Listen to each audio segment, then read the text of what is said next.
Hi, and welcome back to Shar's Pearls Podcast. In this episode, I'm going to discuss my experience as an indie yarn dyer, so stay tuned.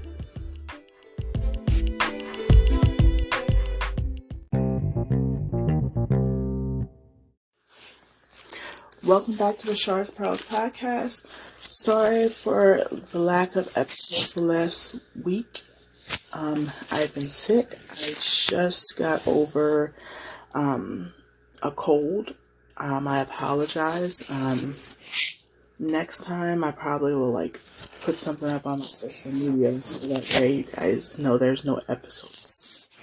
So I apologize for that, but let's get into the episode. As many of you know, as I've mentioned in episodes before, I am a yarn dyer. My brand is called P.S. Love the Butterfly, and I've been dyeing yarn for about 2 to 3 years now. I'm located in Baltimore, Maryland, and I sell both online and in person.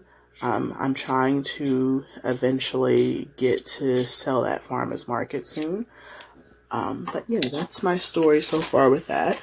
What got me into dyeing was I had got some wool at the Maryland Sheep and Wool Festival. And actually I should back up and say what really inspired me to get the wool. I was watching a podcast. I forget which one it was. But I was watching a podcast and I was watching the podcaster dye yarn, and I'm like, that looks like fun. And yarn is really that easy to dye. I thought you had to have all these special tools and special equipment and special dyes to be able to dye yarn. I mean, there are professional grade dyes out there. However, you can really just dye yarn with Kool-Aid and food coloring. I did not know that, but I watched a podcaster on YouTube dye yarn, and I was inspired by that. And I said, well, I'm going to try to find me some wool too. I normally would just buy already dyed wool or a roving braid, and I would just spin that. But I was inspired to actually get some wool that had no color to it and just run it through my spinning wheel and dye it that way. And I went to Sheep and Wool one year and I did just that. I think I ended up with either Blue Face Leicester originally or either Corriedale. I can't remember. But I got this wool from a vendor there, brought it home, and I did some experimenting. I just used regular food coloring. I used purple and green at the time. I still remember it, so I think I still even have a little bit of it left.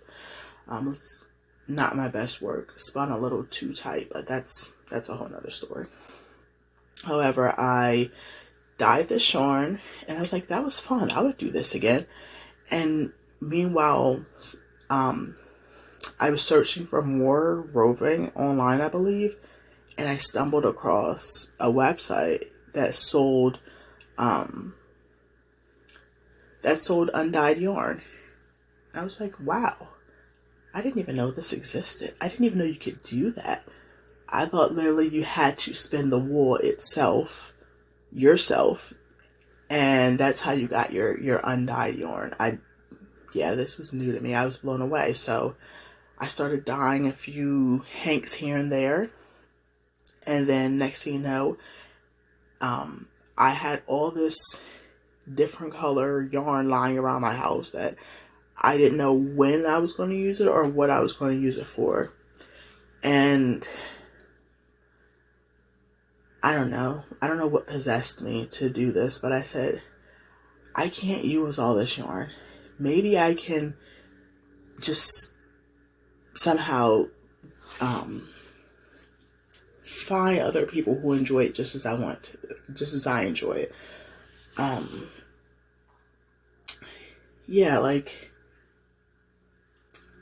didn't think at the time, I didn't really think it was the best Like, just starting out wasn't my best work, wasn't, and I just didn't have any confidence in my work at the time. So I kind of just took it to my local yarn shop and said, hey, can I sell these on consignment? I sold them for very, very cheap at the time.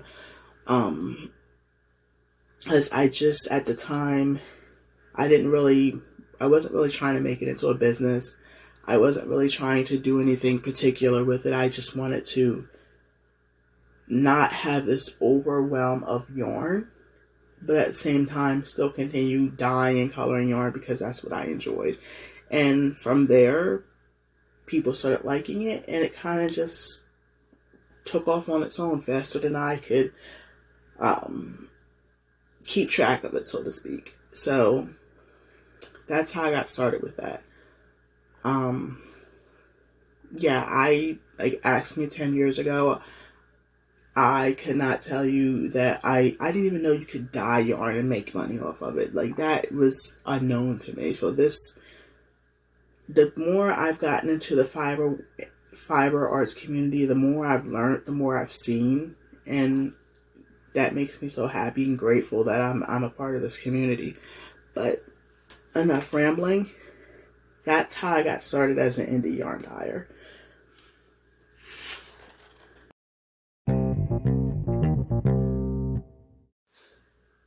In this segment of the episode, I want to talk a little bit about my name choice. A lot of people ask me, why didn't you name it Shar's Pearls? Like, why didn't you just name your yarn after your podcast and your blog? Like, that sounds like appropriate.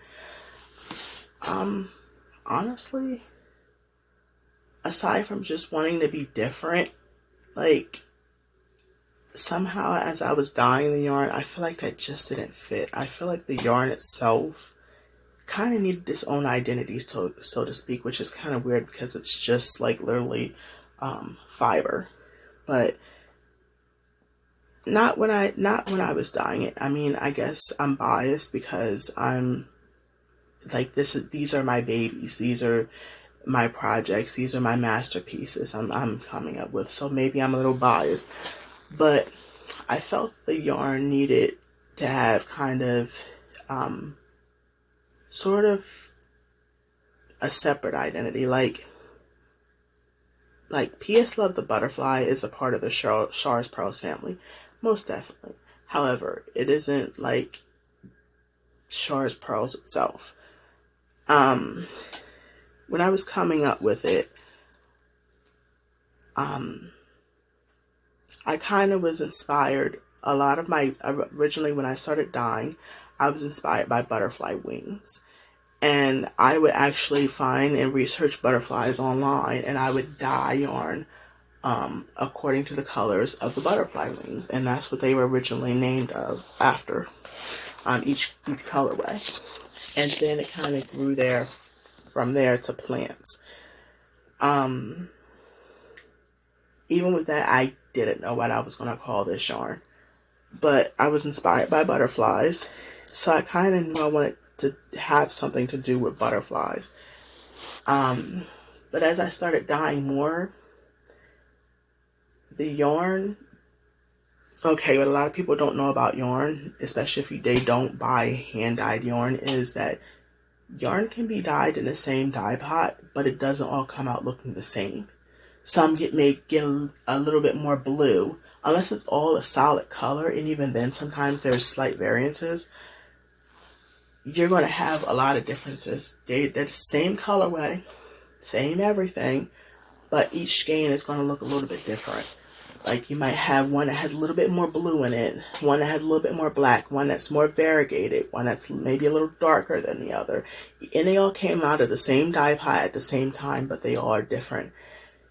And as I started to learn that and watch that, the skeins kind of reminded me of butterfly wings. Because a butterfly, while they're in the same family, and a lot of animals too, and insects, but staying on the topic of butterflies, a lot of butterflies Like, they may be in the same family, same type of butterfly, same basic colorings, but with that said, they still have their uniques, their things that make them unique. They still have, maybe the spots aren't all in the same exact place on every butterfly's wing. Maybe one butterfly is a little bit darker shade of orange than the other butterflies in that same species. Maybe the wing is shaped just slightly different than some of the other butterflies. And I kind of thought of the yarn as the same way. So I kind of felt like every skein of yarn, yes, it may be in the same colorway, but each skein of yarn is unique, just like the butterflies.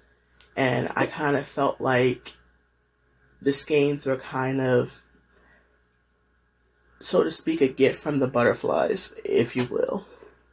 I kind of started calling each skein its each own individual butterfly, so to speak. If it's, let's say, it was a monarch skein of colors. Yeah, again, I can't talk. Let's say it was a monarch colorway. Then, yes, they were all monarch colorway colored yarn skeins. However, each one was its own individual monarch butterfly. I know to some people that might sound a little crazy or bizarre, but that's what was the first thing that popped into my mind. And so that's how P.S. Love the Butterfly kind of came into existence. The P.S. part, I don't know why, but I kind of thought of it like a letter from the butterflies to be okay with being unique and being different. Yes, you may be similar. Yes, all of us are alike in many ways, but at the end of the day, we're not all the same. No matter how many similarities we have, we all have our things about us that make us unique and different and beautiful, just like the butterflies. So there you have it. P.S. Love the Butterfly.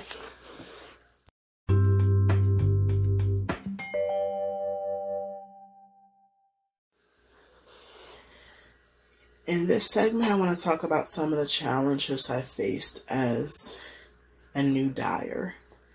Some of the challenges I faced, like, I guess my biggest one, I'll start with that. My biggest one was basically getting my name out there, because nobody knew who I was or my brand or my yarn or anything about me. I was just literally some random Joe Blow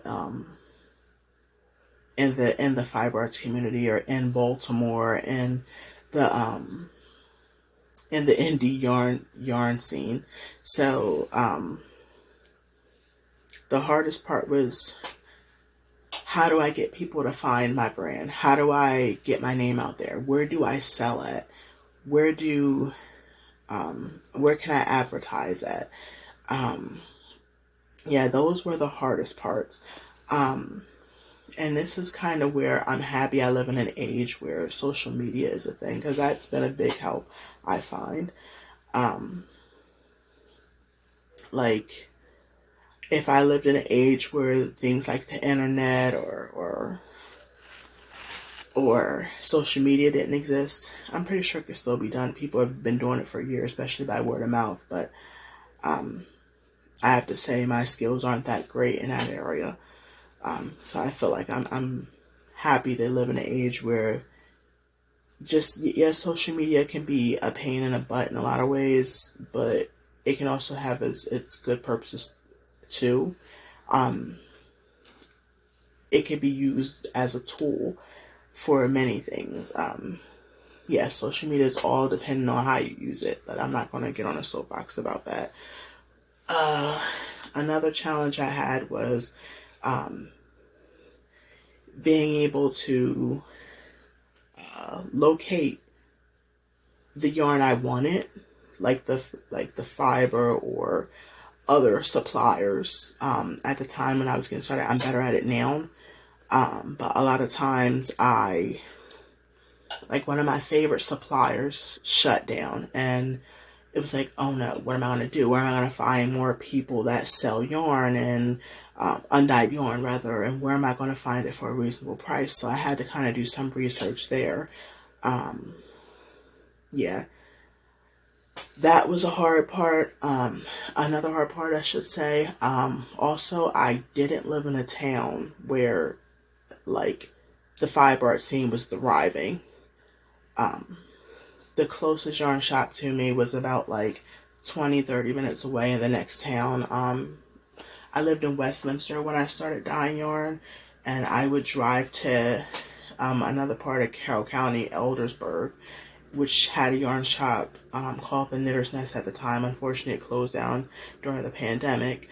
But I would drive there, and that was pretty much my whole yarn world at the time, because there wasn't really a lot going on that I was aware of in Carroll County. So that's actually where I got my start selling my hand-dyed yarn. A lot of my expansion happened when I started going to Baltimore more, and especially even more so when I moved here in Baltimore. So yeah, like it was like, okay, or if I were to even set up at a farmer's market, would anybody in that town, Westminster meaning, be even interested in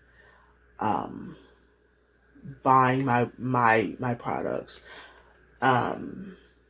So I kind of started trying to find festivals and farmers markets to try to sell my product at. Before I got that far, I ended up finding a lot of local yarn shops in Baltimore that would put my yarn on consignment. So that kind of worked out. I still want to eventually get into doing farmers markets and so forth, but that's another story. The very, very first start, however, which I forgot to mention, was Etsy. Yeah, going back to the internet and social media being really helpful. That right there was a big help, Etsy. But yeah. As far as coming back to where to sell my yarn, I really tried to get a booth in the Maryland Sheep and Wool Festival. Did not realize how hard that was. Like, oh my gosh, like I've applied so far for about 2 or 3 years, and yeah, I still have not gotten a spot, unfortunately. Hopefully one day, that would be a dream come true right there.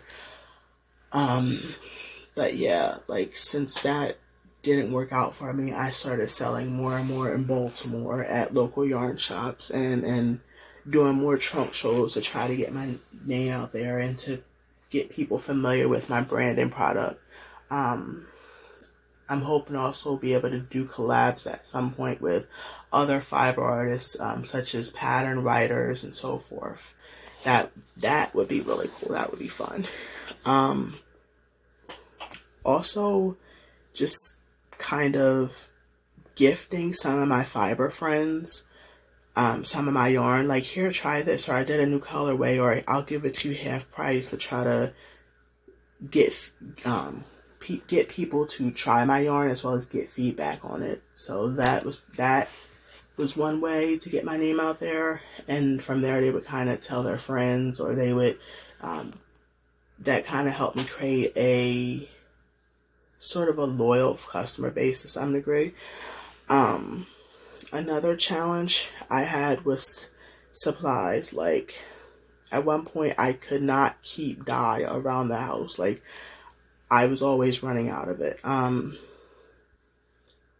I would try to use the professional dyes, and I still do. But even with me, just like I said, you can dye yarn with like almost anything. Even with me trying to dye yarn with food coloring, like I would like clean out our whole entire house of food coloring. Like, no joke. Like, even if I like would buy packs upon packs just to keep specifically for dyeing yarn, like I cannot keep supplies. Between the dye and the yarn itself, once I got started selling it more regularly, like, yeah, keeping supplies was always the hardest part, and they're expensive. Mainly the yarn itself. What else? I'm pretty sure I'm forgetting something. Also, oh yeah, here's a big one. One of the things I found challenging was time, because I still did and still do work a regular job. So unfortunately, I haven't been able to take the business to a point where I can just work it full time yet. Hopefully one day. But for right now, I work a regular job as well. So I would have to dye yarn whenever I had the spare time to do so. And taking off of work or like just dyeing yarn full time was not an option. Sometimes there were late nights that would go into the early mornings. Sometimes there were weekends where I would just stay in the house and just dye as much yarn needed for an order or for a show or what have you.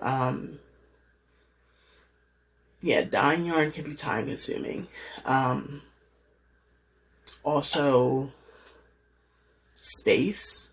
Like, originally I started off dyeing yarn in my kitchen. So literally I had the 4 stove eyes to work with.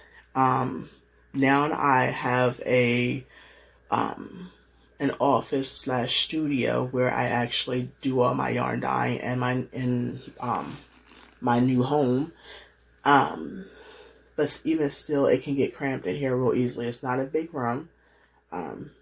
It's basically a kid-sized bedroom.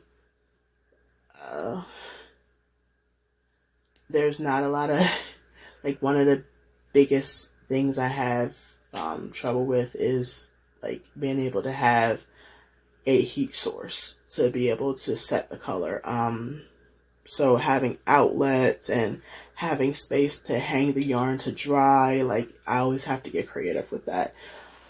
However, despite all the challenges and so forth that I've come across, honestly wouldn't not want to dye yarn. Like, yes, everything in life has its pros and cons, and with this, I accept the pros. I accept the cons along with the pros, and I'm not mad about it. So I work it out, and I know that as time go on, I'll continue to upgrade pretty much everything, from my supplies to my space. Maybe one day I might even have a brick and mortar space. I don't know. Who knows? But so far, as far as this segment goes, yeah, those are some of the challenges I face with when it comes to running the business and dyeing yarn.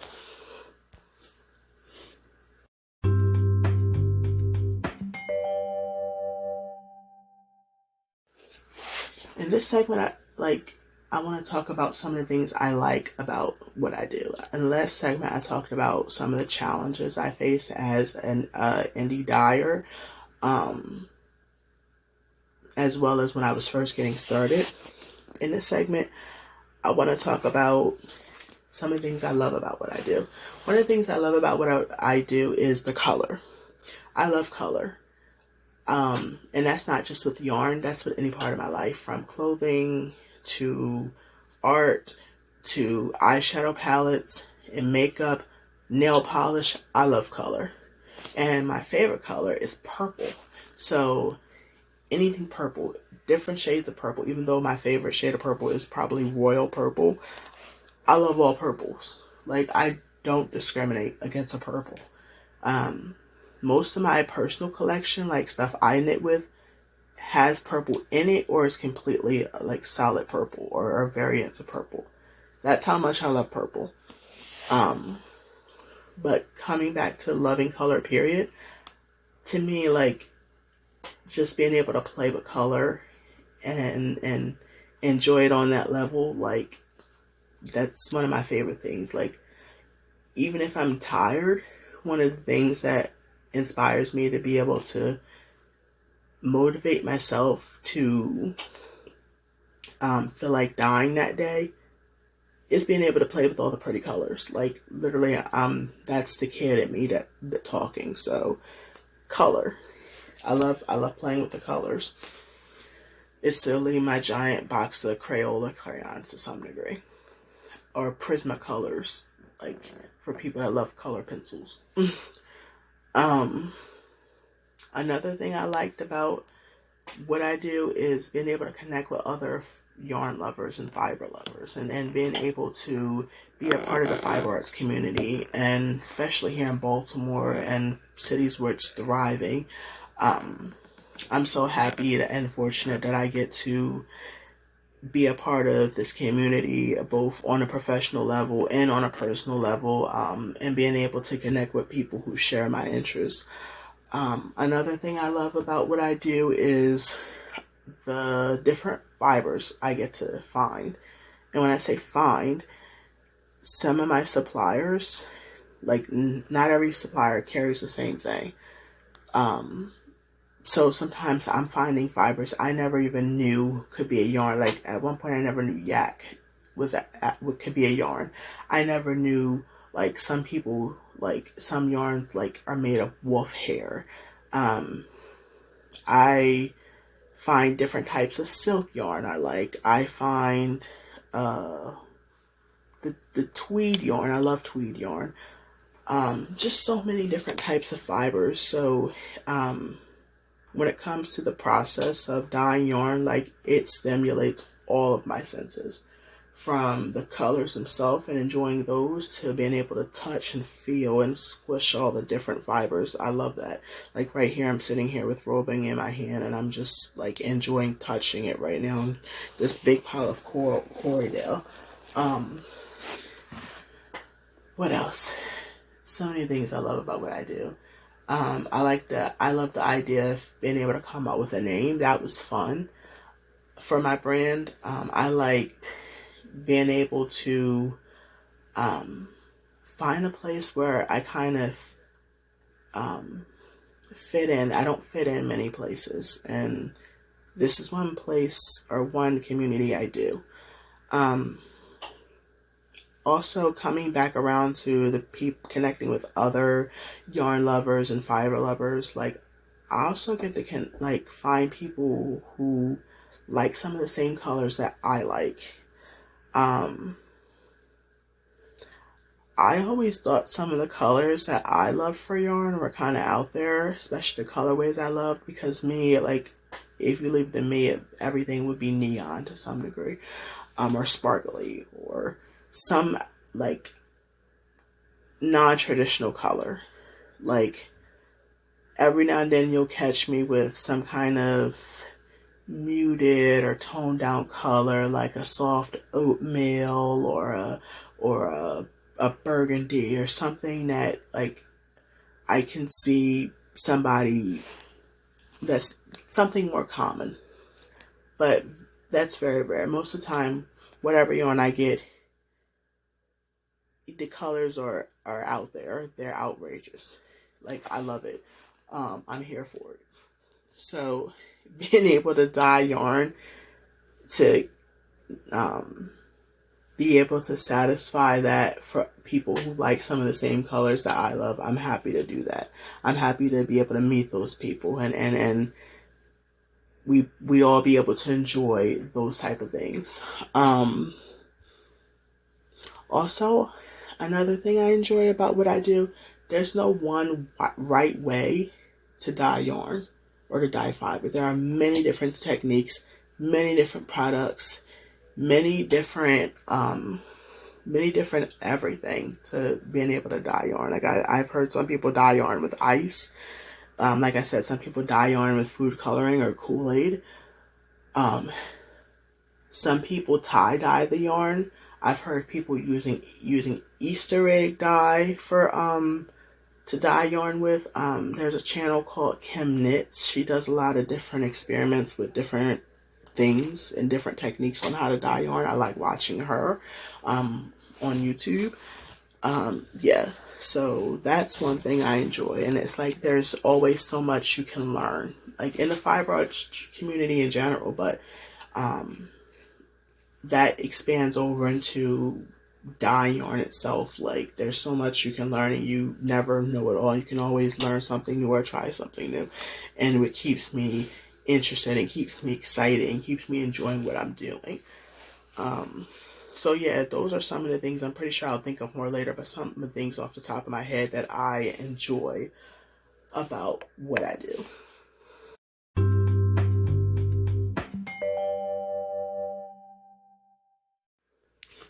To sum everything up, that's my journey of how I got started and my experience being an indie yarn dyer. Another indie yarn dyer will have a whole different experience, a whole different way they got started, a whole different journey, a whole different way of dyeing yarn, everything. And I like that because I like the idea that we're all unique, we're all different, and that diversity we bring from ourselves into the fiber arts and yarn community. And I feel like that makes it even more interesting and beautiful and diverse, in my opinion. And I love that. Overall, would I do this again? If I had to start all over? Absolutely. Yeah, I wouldn't change that factor. I'm so happy that I'm able to do what I do. I'm so happy I came across this advice for new beginner yarn indie dyers.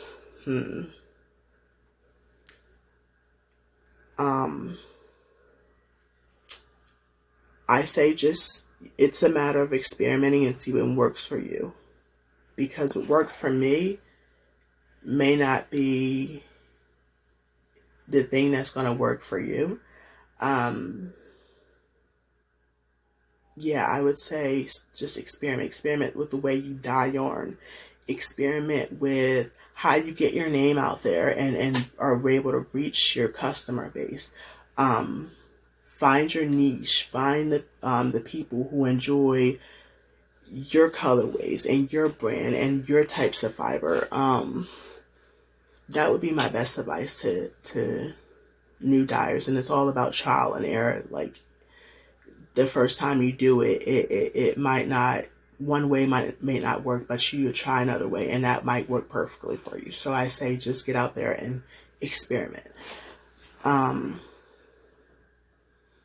But yeah, I think that's all I have to say on this subject. You guys have any questions? Leave a comment.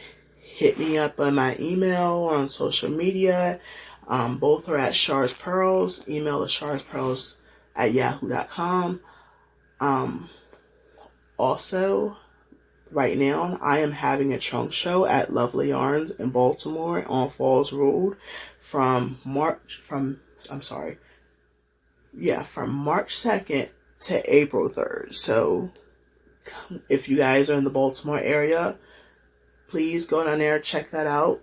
I have some good stuff, and I'm definitely adding more stuff to the selection. Other than that, you guys stay safe, be well, and I will talk to you in the next episode. Bye.